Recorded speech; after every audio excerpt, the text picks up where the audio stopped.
The NanaChurcherShow, sponsored by MoneyGram, bringing you closer.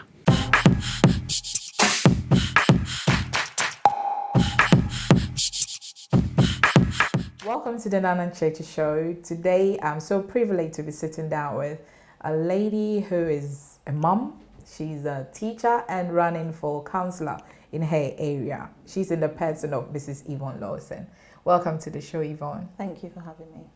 4 years ago, Yvonne lost her first son to knife crime, and we want to get to know how it's been since that tragic day. Yeah, well, as your mum yourself, obviously when you lose your son through such a traumatic event, it's very hard to get over it. You just go through a very intense pain, and you go through shock, and there's so many emotions that go through your mind as to why it has happened and why it happened to him, and you can never get over it. You can never get over it. It's been something that's in the news about boys, especially, should I say boys, joining all these gangs. If I'm allowed to ask you, was he in any of the gangs? No, actually, Godwin was not in a gang. He was very fortunate. He had a scholarship to go to Oxford United, so he wasn't actually living in London. On that particular night, he came to London and he had friends in Stamford Hill area, and he was obviously walking down on the road with his friends. There was a fight. He got involved in it to actually stop the fight, and that's how he unfortunately was knifed to death. So he had a focus.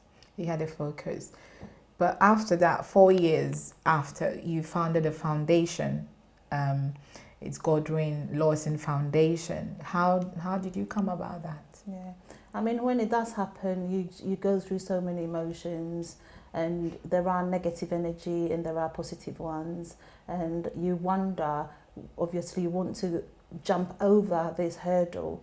And for us, for me, my family, I think the foundation was something that we decided that we were going to do to positively take our energy, channel it in a positive direction. So the foundation has just been absolutely brilliant, knowing that we're using something that was so tragic, we're turning that into something that's really useful and making a difference. So what is the foundation doing? What does it do? Well, basically, Godwin Lawson Foundation is set up to help young youth, particularly in Tottenham and Enfield area. So we empower them, we do lots of training, a lot of skills workshop, and we inform the young people that there are better pathways that they can follow, and we serve like mentors to these young people who do need a bit of structure in their lives. So we do lots of workshops. We talk about the effects of gun and knife crime on society, on themselves, and we also do lots of tournaments, because obviously Godwin was a footballer, so we organise lots of tournaments, and then alongside the tournaments, obviously we do the workshops, and the workshop is just an awareness program to let them know there are better pathways, as I said, and just help them to make the right choices. I first met Yvonne under some extraordinary circumstances before the last election, and little did I know when I knocked on her door that she was to play a major part in my early political life here in the House of Commons, because you cannot but hear the story of Godwin without realising we had to effect change, and something good must come out of something so tragic that she and her family have been through. And yet in this place we can change laws. There might be a parent watching you today on the show, and thinking, you know, I also lost my son or my daughter to knife crime. And so what would you advise such a parent, you know, as you have been able to, have you come out of it? Have you healed? Let me ask you first. Have you healed? Personally, I think I have progress from 2010, and I think I have managed to, by the grace of God, really jump over that hurdle, and I'm able to empower myself to look at things in a positive way. So what would you tell such a parent? I think it's very difficult because it depends on where the parent is at and whether they are going through, because you do go through different stages when it does happen, whether they are in denial or whether they're going through the pain. But my advice to any parent that is suffered a similar circumstance, whether it's through knife crime or whether just losing your child, it's just there is always light at the end of the tunnel, and that period will be over, and you always have to look at that light and channel that energy. I know, you know, when it does happen, there isn't any energy, but try and put yourself together and see how you can channel that very, very negative and very sad energy into positive ones. And it can actually make you feel better. And it is a healing for us as well. Right, when we come back, we know you're running for councillor in your area, so we'll be talking more about it. Okay, thanks. Stay tuned. Welcome back. We have Mrs. Yvonne Lawson sharing with us her experience, the experience she's gone through losing her first son, Godwin, and through that she's been able to, or she has founded a foundation in honor of her son and is doing very well, impacting on the youth and all the tournaments that is going on. And now you're running for councillor in your area. So how did that come about, Yvonne? It's just when Godwin died, you start thinking as a parent or as a mum, all the different things you could do and how you can actually prevent this from happening to other children. And the more I thought about it, the more I wanted to help the community, because I realised helping the community, you actually empowering other parents and empowering other people who are quite unsure on how to bring up their children. And in Africa, we always say it takes a whole village to bring up a child. So going into the community work, I thought was a way that would actually help me to be part of a solution rather than a problem. So running for the councillor, I think, would give me the platform to advocate what I intend to do in a much more powerful way. It can actually give me the platform to spread the message in a wider concept, and I think hopefully people will listen to me and young people can get inspired. With the foundation doing, you know, impacting great things in the lives of the youth, you know, I got the opportunity to be invited to the House of Commons when you launched it, and you had, you know, Dinah, but you had all these great people there supporting you.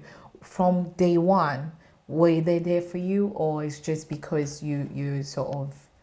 I think initially when Godwin died, we had support from David Lammy, who's an MP for Tottenham. We had support from Diana Abbott, because I think they felt like they've lost someone who has such a good potential, and they thought they needed to support the family. So they were there when we did a community march. They were there when at the funeral. And, you know, I remember David Lammy saying that, you know, Godwin was such an inspiration and he wanted to support right from the onset. I think in terms of getting all the other MPs involved in it, I think they realise the perseverance that I had, really, that I really wanted to persevere regardless of what hurdles that were alongside.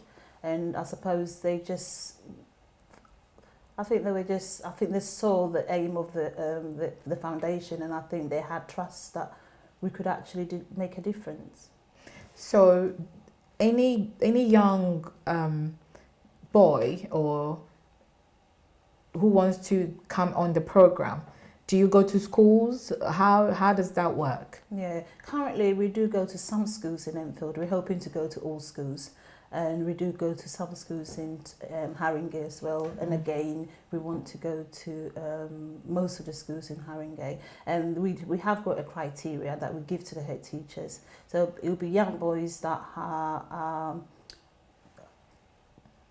probably got natural leadership skills in them, but need a bit of pampering or a little bit of nurturing, so that they don't really go in the wrong direction, because you realise that gang leaders are very powerful people, and they have got natural leadership skills in them, because if they're able to get all these young people to follow them and do all the negative things, then they have got a skill in them.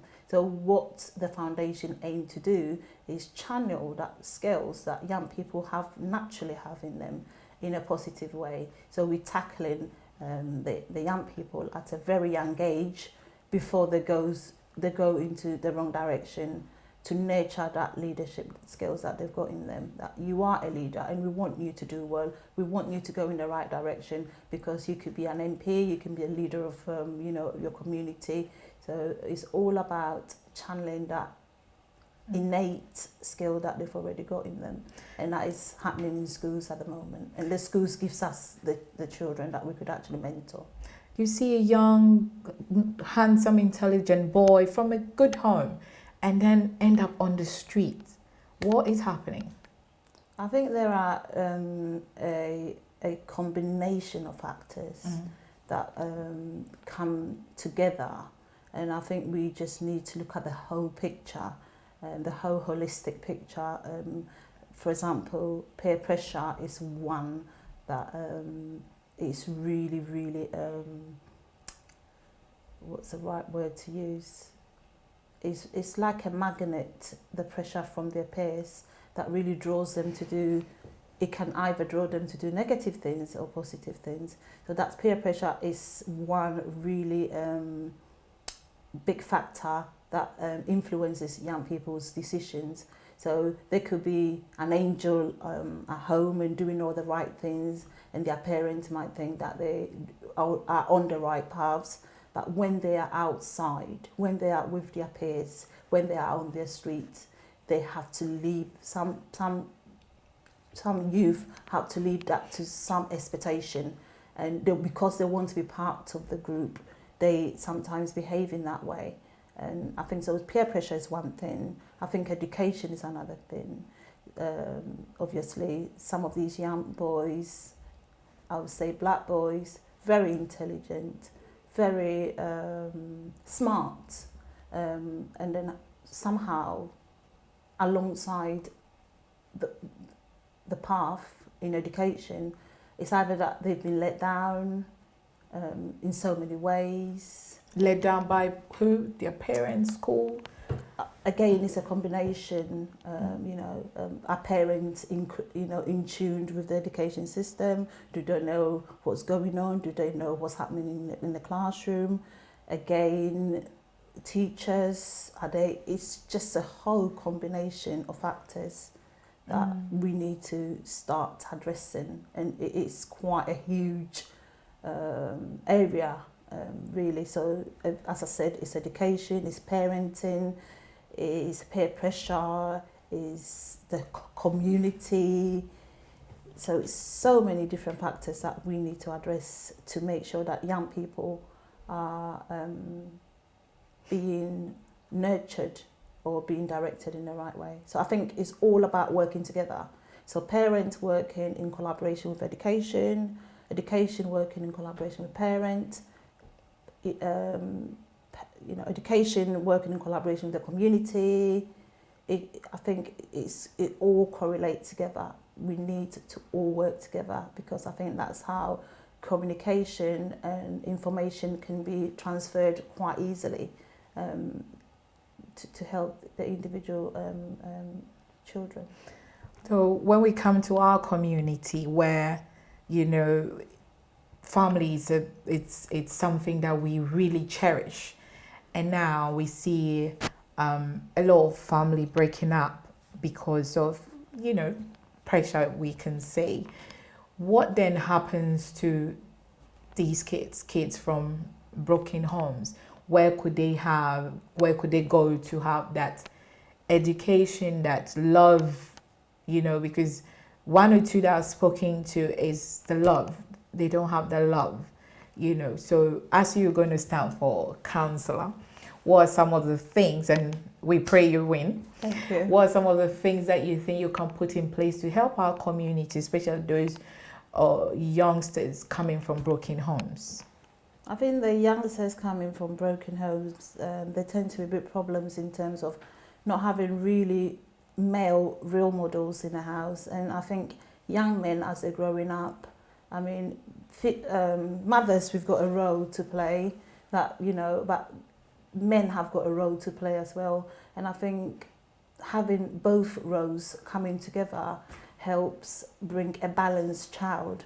And when there is one role missing, for example, when there is the male role missing from the house, there isn't any role models for that the young people can actually look up to.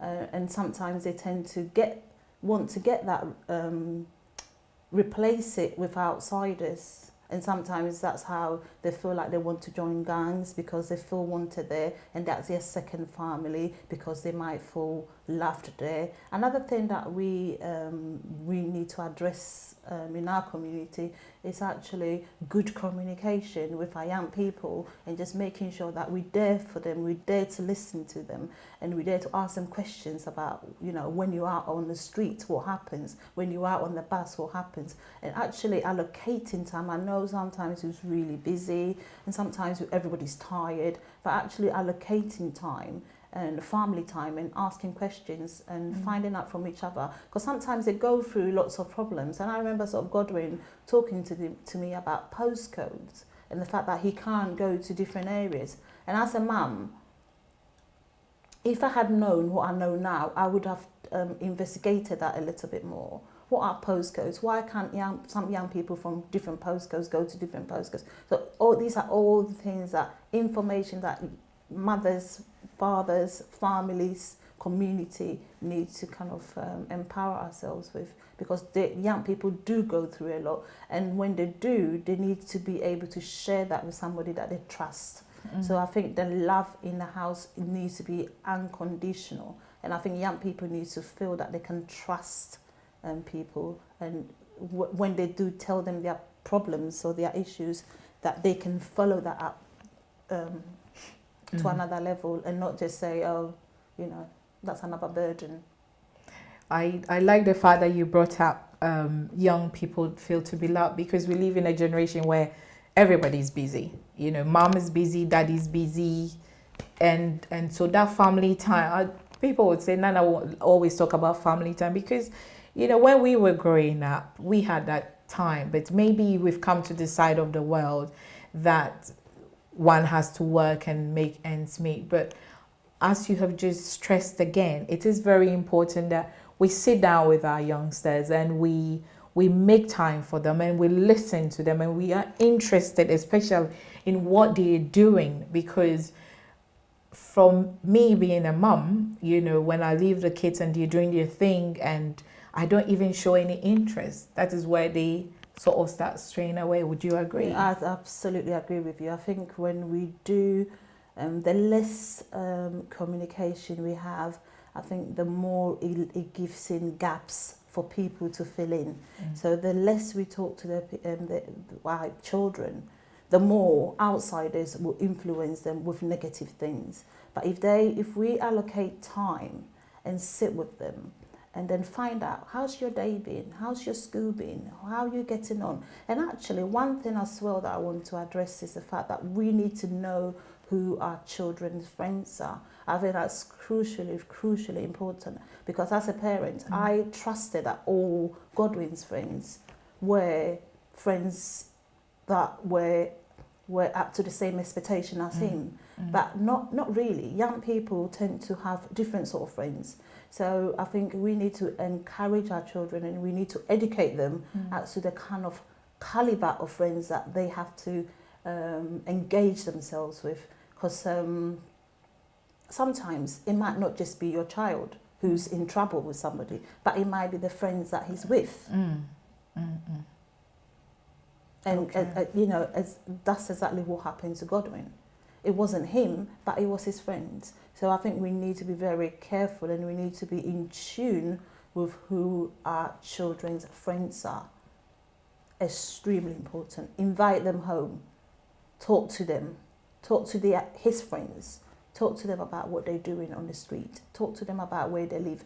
And if possible, try and make friends with your children's friends' families as well, so that there's a network. So that when, you know, they tell you that they're going to their friend's house, you can actually make a phone call and make sure that actually, are they actually in Kojo's house, or are they actually in Kofi's house? So then there's a tight network of communication. So what are the preparations for you as, you know, you running for councillor? What preparations are in place? Well, I just want to tell the public, vote for me. I'm passionate. I just want to make sure that our community is safe. We want our children to live in a safe environment. So I'm just going to ensure that, you know, safety is my priority. We want our children to live. We want our children to enjoy adulthood. We don't want that privilege to be taken away from them. So we are doing a lot of knocking. We're knocking on doors and we're telling people vote, because I think that's another thing that it's a cultural thing. Loads of people that I've spoken to said they do not vote. And I just want to emphasize, and I want to reiterate, that voting is really important, because if you don't vote, then you haven't got the power and you don't know where your taxes go. You're paying taxes. You want to know where the tax money goes. And you want to be part of it. And the only time you can be part of it is if you vote. So please vote. We will knock on your doors and we ask you to vote for us, because I'm just passionate. I'm just really passionate about the community, and I want to be part of the solution. Thank you so much. She wants to, you know, make an impact in the community and, you know, be part of the solution, which is very important for us to do. And for Yvonne, who you never thought of being going into this direction. Never. But from what you've been through, the circumstances, it's made your line of preference change. Absolutely. And it has changed for the better, right? I think I'm heading towards the right direction. You're heading towards the right direction. Thank you so much.